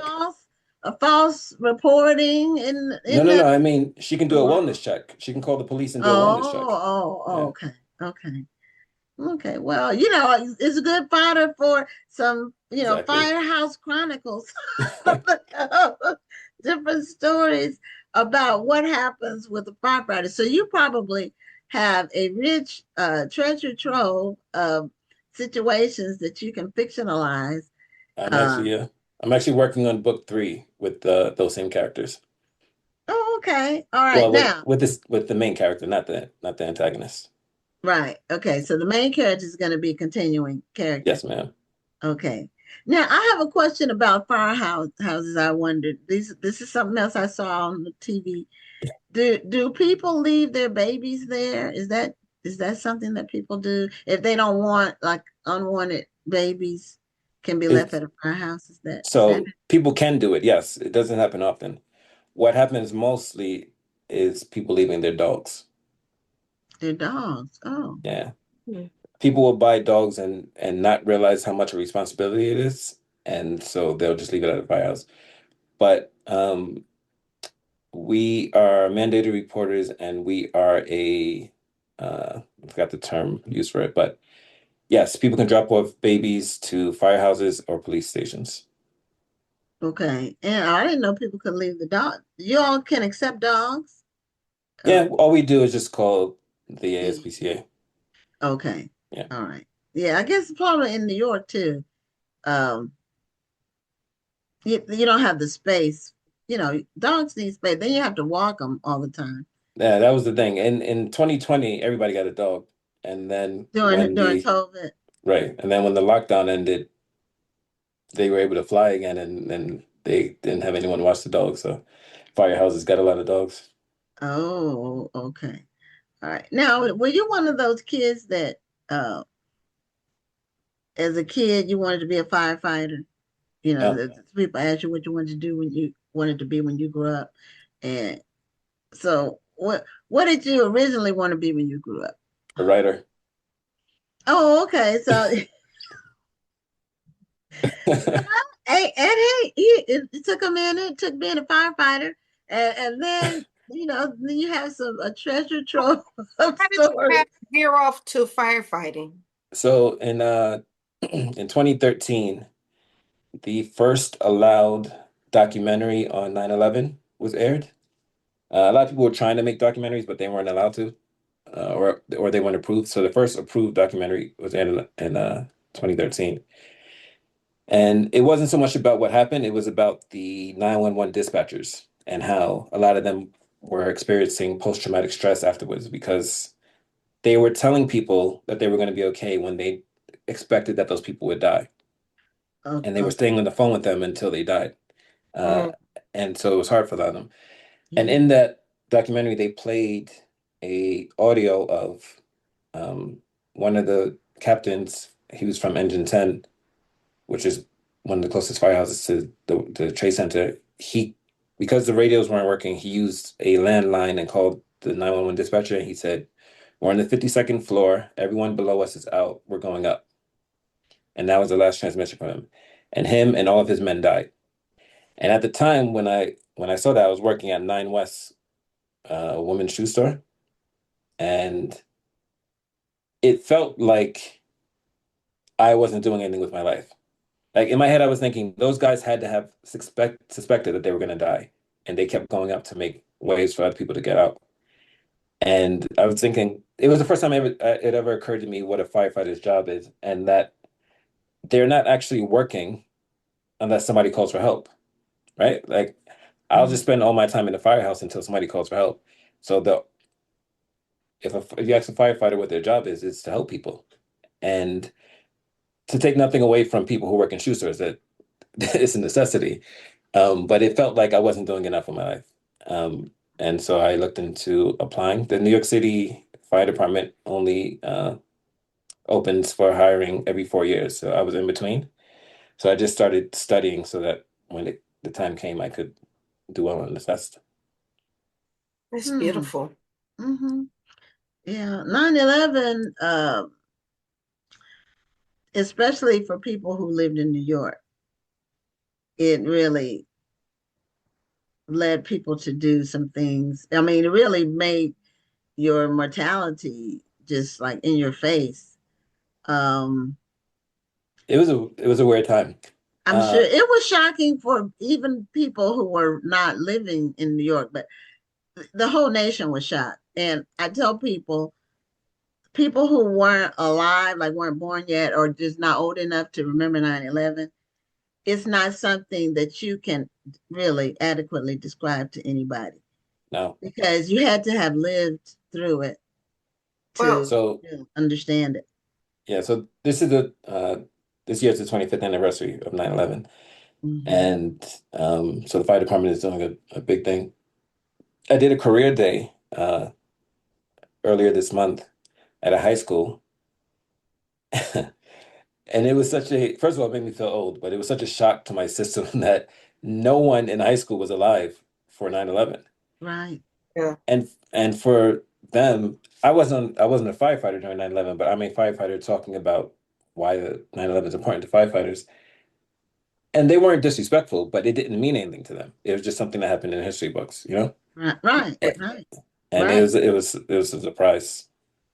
Yeah. My daughter was 6 on 9/11. And the only thing she really remembers is we had to pick her up from school because the thing in other places, like Houston, we have a lot of tall buildings, and there were all kinds of rumors that any of the major cities with tall Yeah. buildings could be hit. And so parents had to pick their kids up from school. So that's all she remembers about it, that she, got picked up from school. Did she She remember being is scared, or 30. did she No, remember not being at scared? all. Not at all. She'll be 30 next month. Yeah, And no, she doesn't remember anything about it. I think you had to be at least a teenager right. to really because it was just a shocking, it was a shock, a numbing thing to the whole country. I mean, everything, it was just a shock. I was And working in it was my first job. I was working in an insurance company. I just finished graduating high school, and I was working in an insurance company, and they had 1010 winds on. And when the first plane hit, I'm sorry, 1010 winds is a radio station in New York City, all news station.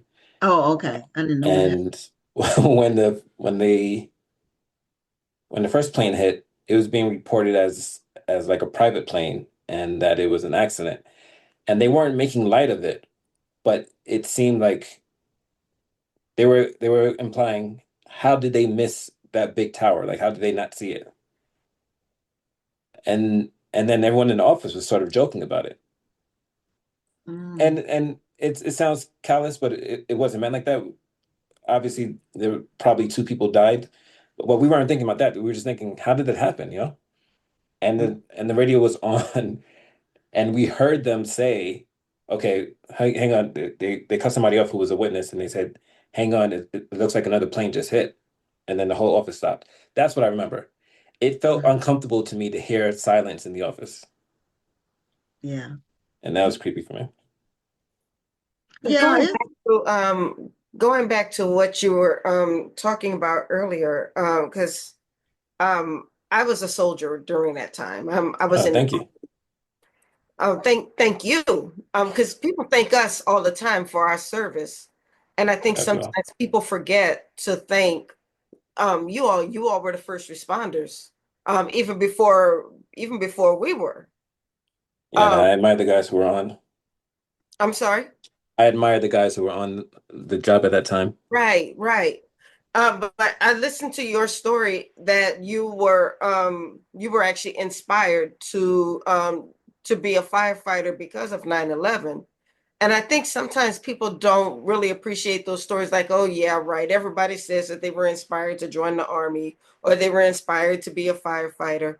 But when you actually hear those stories and you hear that a person was inspired to join the army, and there were people who were inspired to join the army and do their part because Right. they were angry. You were inspired to be a firefighter because of what you saw the firefighters doing at that time. Yes, ma'am. And so I think it's a little bit different. People wanted to join us because they were angry. they wanted to get some get back, but then but many of them joined and they saw, wait a minute, everybody's not like what we thought they were. Right. They actually saw a little bit of a difference with when they went to Afghanistan and saw and actually met actual Afghans. You know, my sister is a Marine. She's in Camp Lejeune right now. Mm. I New York City, I'm sure you guys know this, but New York City has had a rough relationship with law enforcement.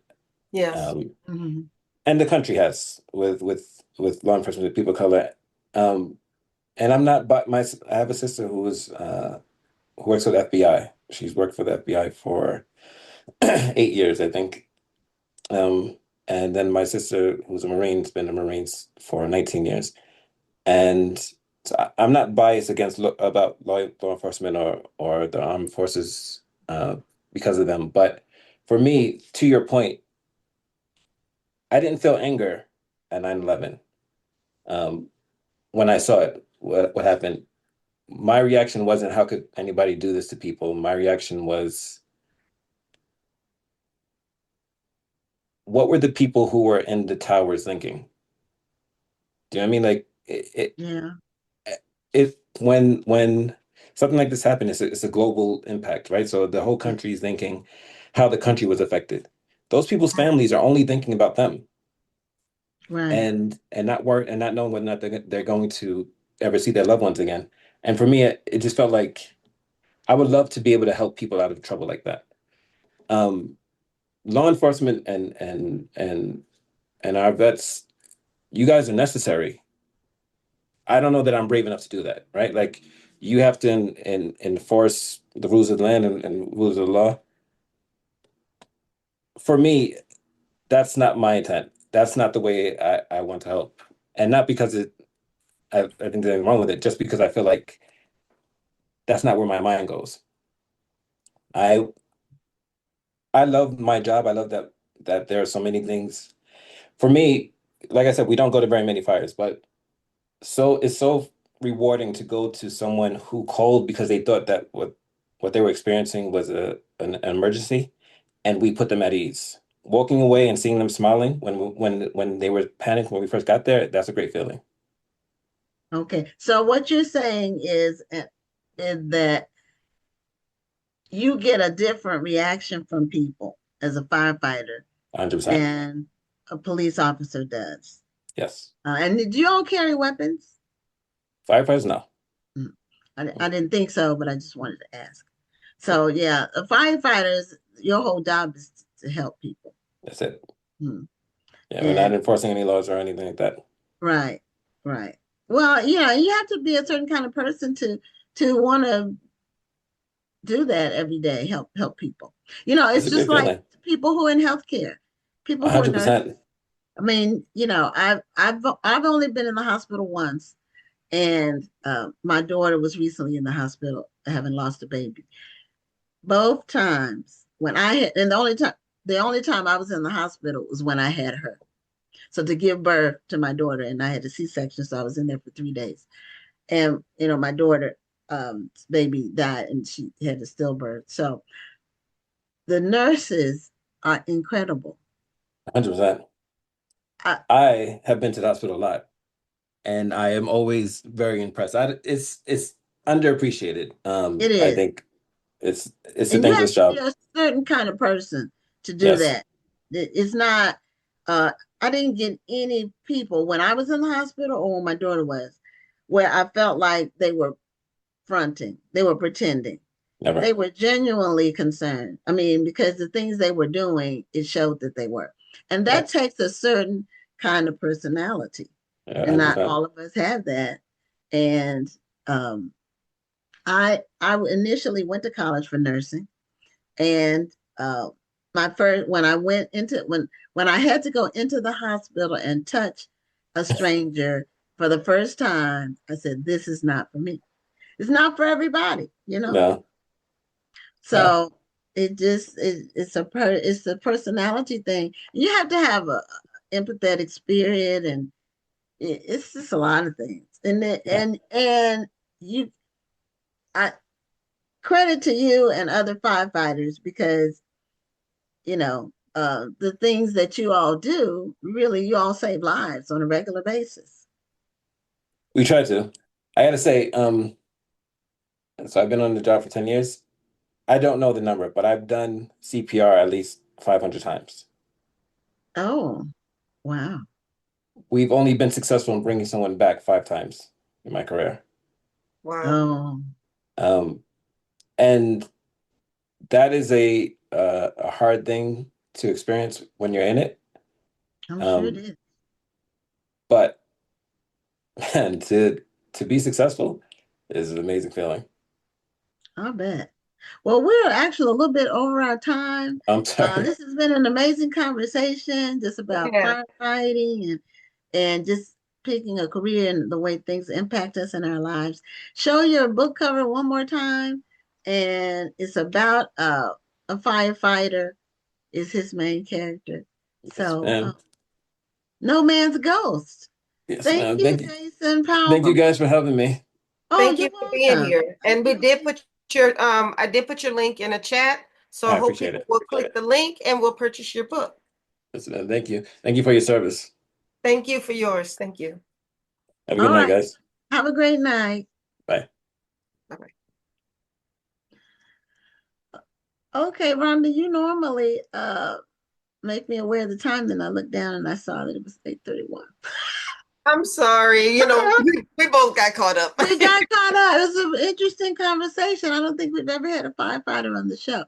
Um, and someone that was in New York, you know, for 9/11. That's, Yeah.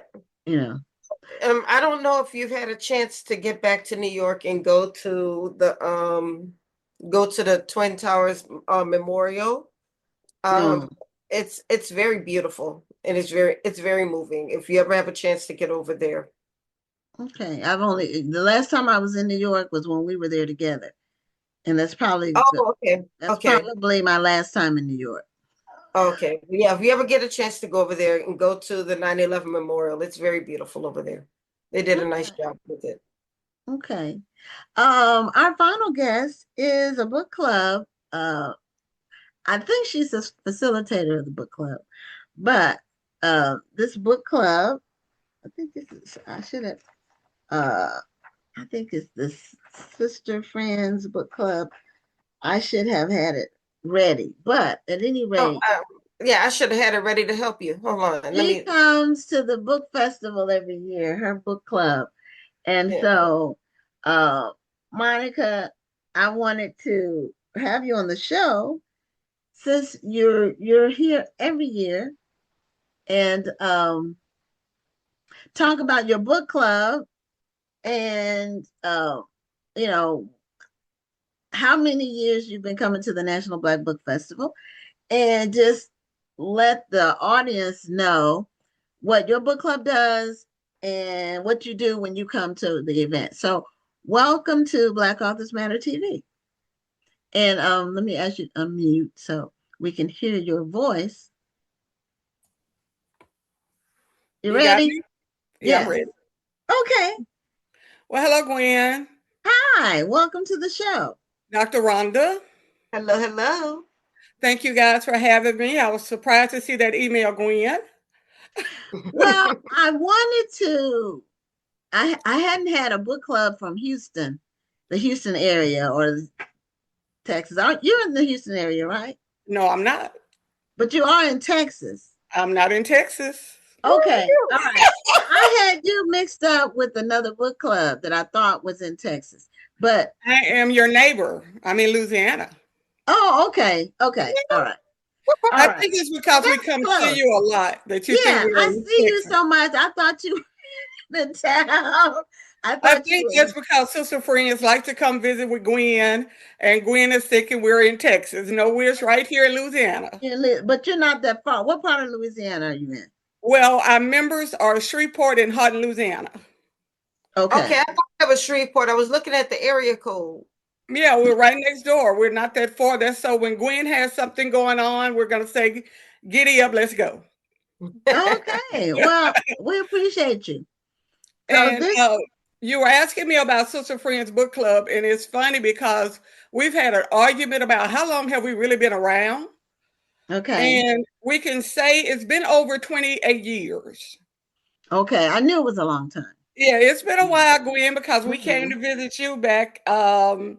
I think the first time we came to see you was around 2010 when you had both of the BJs there, Beverly, Brenda, and then you had Carl Weber.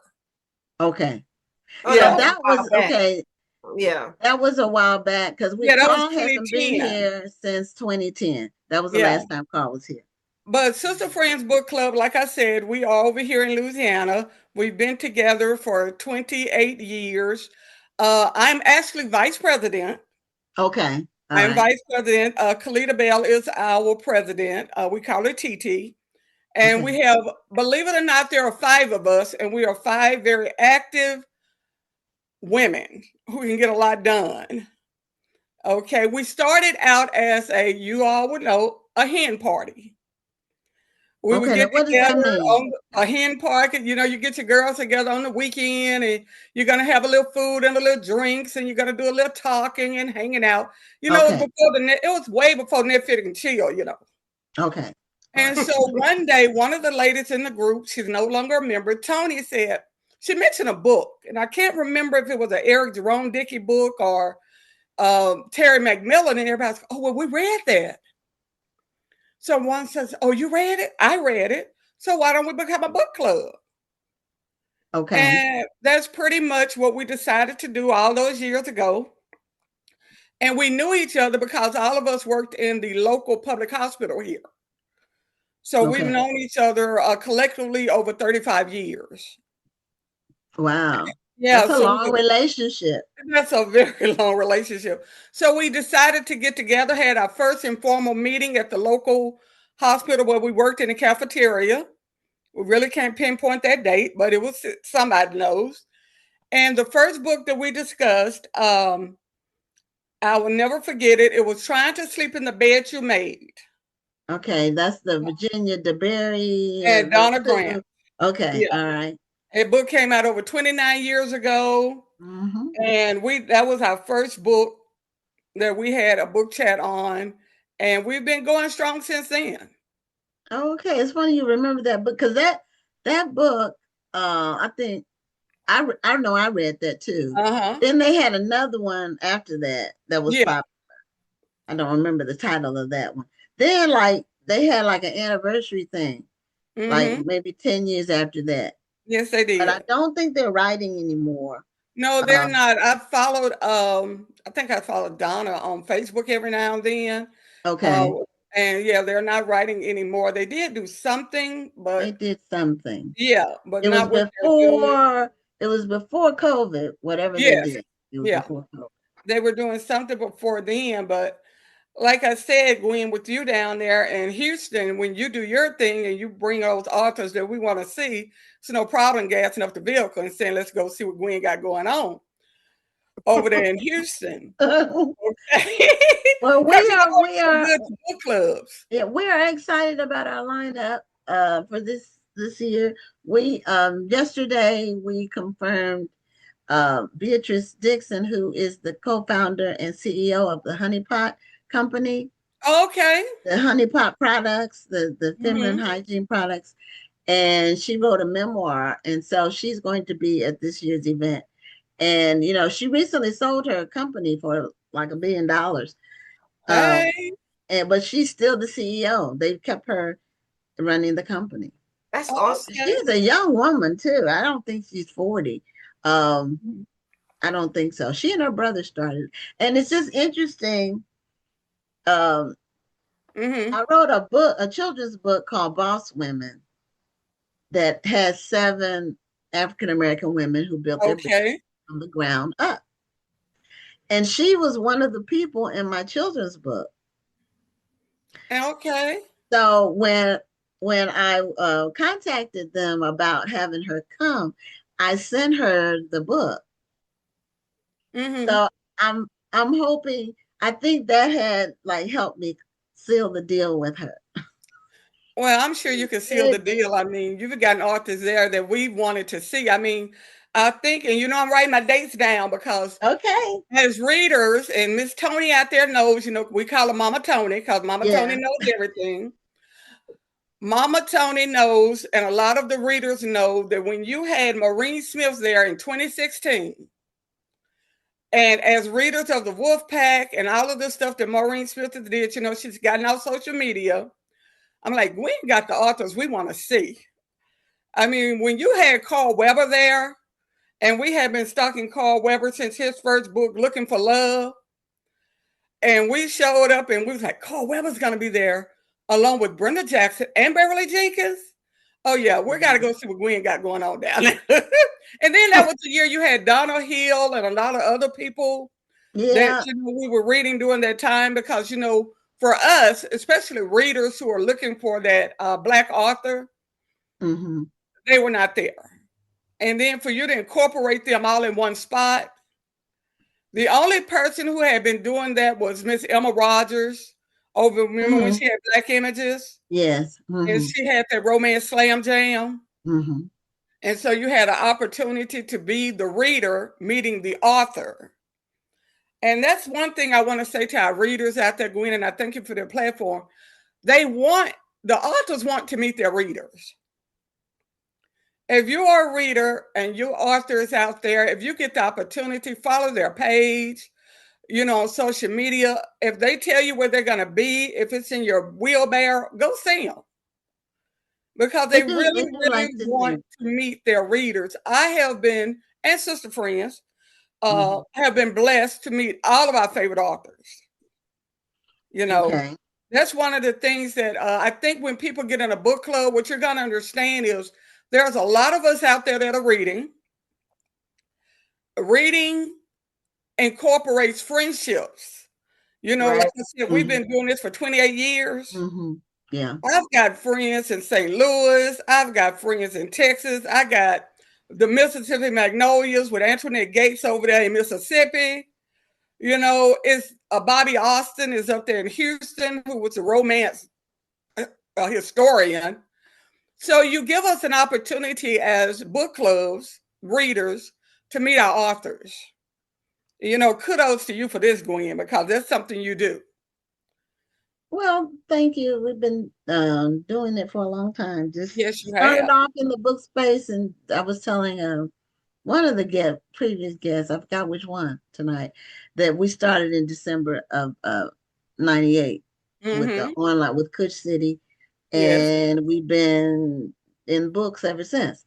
So we have got a couple more people, but our featured author lineup for this year is coming together. We have Tia Williams. Did I see Rashonda Tate on there? Yeah, Rashonda's going to be here. Brian W. Smith is coming back. Okay. Monica Walters has never been. She's I saw that on the lineup. Who is the other person? Jessica Watkins. Okay. She's coming. And I have two more that I'm waiting on. I'm keeping my fingers crossed. They're high profile people.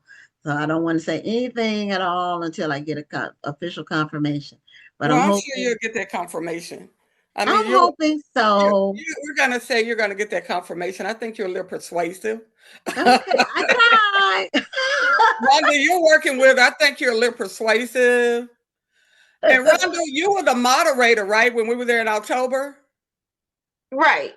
Mm-hmm. Okay, well, she's a literary correspondent. Yeah. I want to give her whole title. She's our literary correspondent.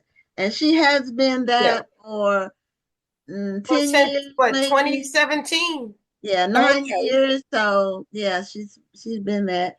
And does an excellent job. I don't have to think about you're right. She did. I mean, right, or is she gonna be informed, or so I don't have to think about it. It's already done, and that's what I really like about our team. Whatever capacity each team member has, I don't have to think about it. I don't have to worry about it. They know what they're supposed to do. If there's a problem, they know how to handle it. The only time they come to me if this is like a big problem. Yeah. And see, and when you give that structure, that's how you have a book club. In a book club, you're going to have your president, which I said we have. We have a vice president, which is me. We actually have a secretary and a treasurer. Because in a book club, we do generate a fee. You get charged. You pay your monthly due. Okay. And you also pay a fee if you don't read the book. Oh, that's interesting. Okay, I haven't heard that before. Me either. Yeah, if we give you the opportunity of a month to read a book, why would you come to the meeting and you haven't read the book or purchased the book? Okay. Well, each club is different. I'm in 2 book clubs. Each book club has different, rules and structure. But it also shows your level of commitment. Right. I mean, if you want to be active in something, then don't show up and that's why I didn't read the book. I didn't get the book. Well, that's fine. Let's pay for it. So how much do you charge for not reading the book? Well, at the first base, it was $5, but inflation goes up, so the fee will go to 10. Okay. So I think it's in your best interest to go on and read the book. That's true. Yeah, just go on and read the book. How much are your dues? Well, like I said, the dues are the same price as the fee is.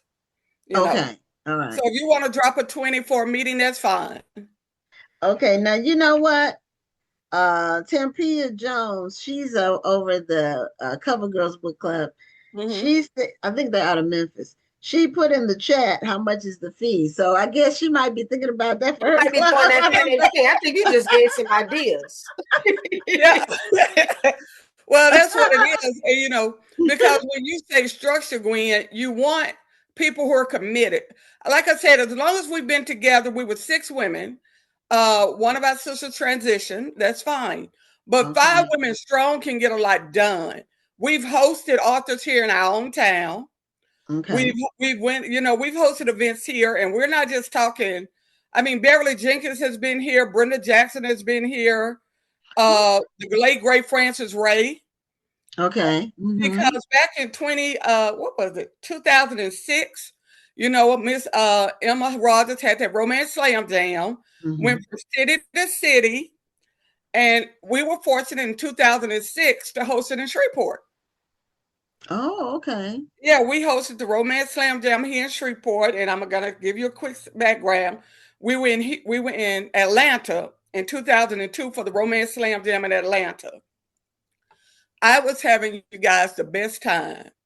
I mean, authors, books, me, and I was in the bathroom. Be careful what you say in the bathroom.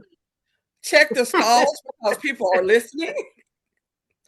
I was not aware that Miss Emma was in the bathroom while I was gushing about, oh, I would love to bring this to Shreveport. We need to bring this to Shreveport. And it wasn't 3 hours later, 2 or 3 hours later, someone said, Miss Emma wants to talk to you. I'm like, okay, what did I do? Well, Monica, I hear you want to bring the Slam Jam to Shreveport. I'm like, oh my God. You're going to kill me. But we did it. We took it. Brenda Jackson was one Emma Award winner. And we actually had one of the first ladies, Sandra Kitt. Was I remember her. Yes. Sandra Kitt, who pretty much started it all back in the days of BET Airbest. You know, yeah. Sandra Kitt was our keynote speaker. And then following later that year, we had Beverly Jenkins come for a visit. Okay. And you want to understand, as a book club, it's not just about reading the books. You know, you want to know the authors. You want to go out and meet. You want, like I said, we've had the opportunity to meet a lot of people. Our president is the traveler. She, back when in the days when Paige Turner used to do the cruise. Okay. Okay, she was on that Paige Turner cruise back when Eric Jerome Dickey and Victoria Christopher Murray and all of them were on that cruise. And so it gives us an opportunity to fellowship with like-minded people. And when you do your book club, establish the genre of what you're going to read. For us, we are Sister Friends Book Club. So that means we're only reading Black authors. Okay.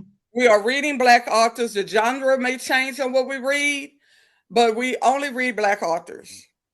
You know, we read from contemporary to romance suspense to romance, you know, but it varies. We're very big on our contemporary. Anything else you want to read is personal read. Okay. You know, it's not going to be a book club discussion book. You know, my personal reading genre covers a gauntlet. I read everything, you know. I don't turn nothing down. Put it in front of me with words and I'm going to read it. But yeah, and any book club out there, you know, they've been around. I follow a lot of people on social media that have book clubs that I get ideas and suggestions from. You know, you got Sharon Lucas out there. She's very good about giving ideas and suggestions. And like I said, you got Mama Tony. You know, you got Antoinette Gates over there in Mississippi. You know, you have a lot of wonderful people. Oh, and I can't forget Midnight Ace. You know, Midnight is another person who's out there pushing books, pushing authors, getting readers together. Okay, I know Midnight Ace. Now, Miss Magnolia Reads. In Mississippi, yeah. She talked about the $5. They charge $5. Yeah. So we used to be $5. The fee. Yeah. Or I guess not reading the book. This is my first time hearing about. Yeah. I mean, but why would you waste your time? Why would you waste your time being a part of something if you're not going to be active in it? Well, sometimes people, okay, Mama Tony said their dues are $15 a month, but they don't do fines. They don't do fines. Okay. So Jason Powell, he was just on the show. He said he's not even in a book club, but he's going to start charging people for not reading. All right, then. Very good, very good. Love to give some ideas. And I love to give some ideas. But understand also with your book club, Antoinette knows, Midnight knows, authors are looking for their readers and they're looking to contact their readers. We were fortunate in 2024, Iris Bowling, USA best-selling author, you love Iris, she was doing her kitchen table chat, visiting 12 cities. I threw Shreveport in the pot. Again, my book club is looking at me, there she go again. Okay. But I threw Sister Friends in the pot and we were able to host her in 2024. Okay, because she had a book and I read it. It had like a medical theme. Well, she's got the Heart series. She has I can't remember the name of it now. Yeah, she has a lot of books out there that are, I mean, the whole Lassiter. Anyway, anything with Iris, you know. But we we were able to host her, and she wanted an intimate thing. You know, Okay. she wanted a kitchen table chat, no more than 75, you know, and I think we had maybe less than 75, but more than 50. Okay. And they came from Mississippi. They came from 2 book clubs out of Texas. Okay. As a matter of fact, I was just in Texas last year for a book chat with a book club in Texas. They hosted Iris. I'm gonna have to give you their names. Yeah, they might already be in our database, but and Iris, like I said, she came here. We had people from Chicago. I think somebody even came as far as Pennsylvania. And we had 2 days with her. But for readers to know, authors want to do that with you. They want to be engaging. They want to come out and meet you. I know expenses are, things are costing more and more every day. I've even pulled back on book conferences, Gwen, because the fees that they charge now. Yeah, it's some people are, our event is free for general admission. If you want the extra stuff where we serve food and we have some extra special events, but you can do that if you want to. But the general admission, meaning meeting all the featured authors, all the exhibits, all the seminars, that's all free. Yeah. And so most events, it's new information for me too, are not free. Even the general admission is not free. Like it might be $25. And that's $25 less that a person has to spend with the authors on books. Book conference is now going charging upwards of over $250. I've been seeing that. Yeah, and more. I mean, even for our conference, which was a 2-day event, I mean, you had that Friday night meet and greet at one of the local restaurants. You had your Saturday tea luncheon with the author, and then you had that Friday night. Well, the theme was what a man. So we had like a male auction that night. You know what I'm saying? Oh. So, but we only charge $50. Okay. And we fed people twice. Okay. Because we're Southern girls. We're going to feed you. Yeah, you're right. And it was to the point that, believe it or not, that night at the banquet, as we call it, with the man, more than one of the ladies asked us, because when I said we fed them good, we look here, we fed it. Did y'all? I don't think y'all charge us enough money. We need to pay y'all more. And you're thinking to yourself, that's how you want people to feel when they leave your conference.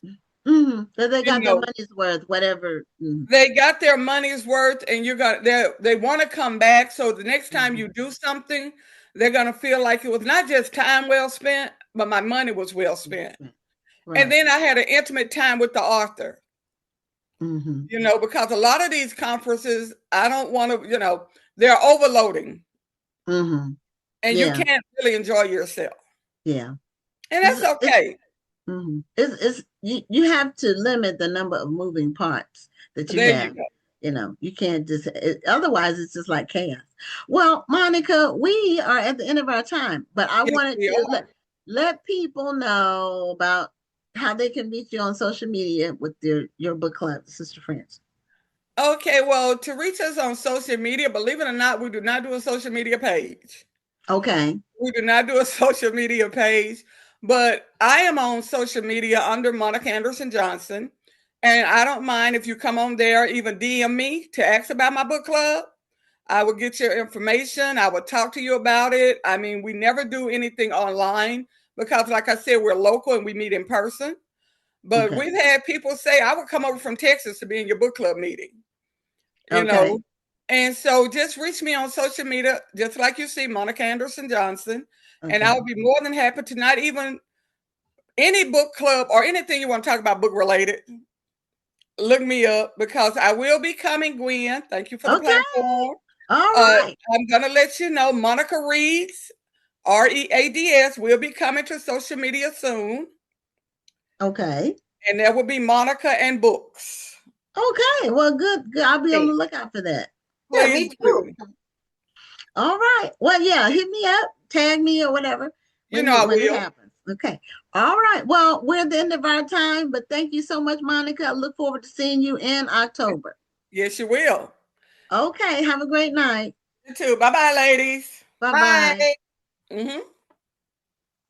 Well, that's the end of the show for tonight. What I want to do is remind everybody that the Black Authors Matter TV Awards voting is still open until midnight tonight. That's midnight Central Time. So if you haven't voted yet or you want to get in some last minute votes for your favorites, then do so. And the 2 weeks from tonight is when we have our awards show. So until next Tuesday, we have another amazing lineup next week, and we'll see you then on another episode of Black Authors Matter TV. I'm Gwen Richardson signing off. And I'm Dr. Rhonda Lawson. Have a wonderful evening and a great week.